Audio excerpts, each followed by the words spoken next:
Um, I won't put it that way, but what has happened is just a few months or few years ago, EV was a blue ocean market.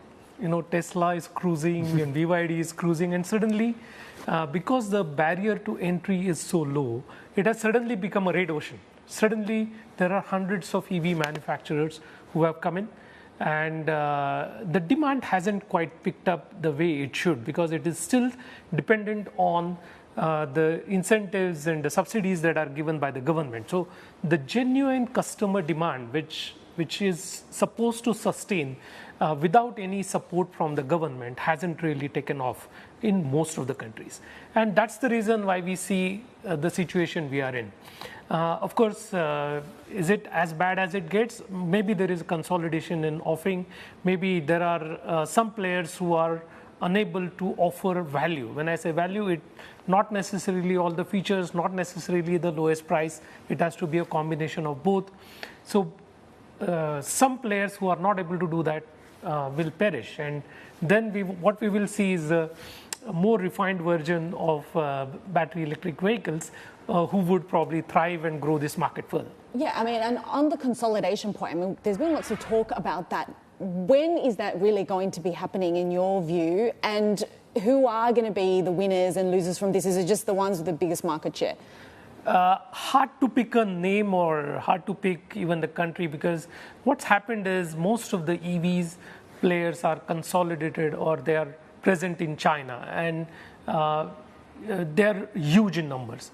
And what they're waiting for is the global markets where they want to go and they want to sell their products. So they do know that China is, although it's the largest market, it's not what they have built their capacities for. They have built their capacities for the global market. What if they're waiting forever?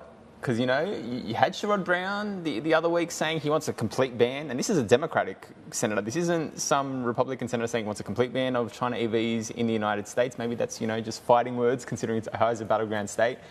The EU, they seem to be a little bit mixed. What if, let's assume that never happens, or never happens without some kind of substantive tariff.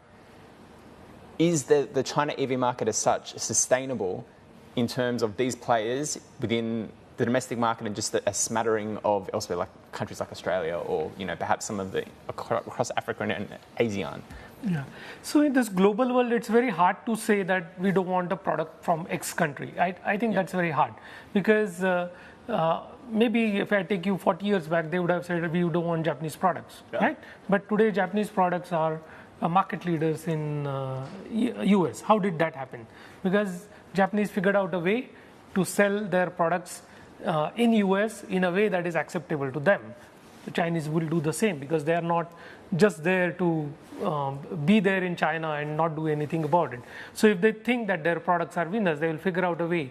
By that, what I mean is they will set up production bases in Mexico, in Canada, wherever it is feasible for them, and then enter US, and then you can't really stop them. So the fact, if you can't really say that we don't want a product from this particular country. It is up to the Chinese players to see how they can morph themselves or modify themselves to suit the opportunity.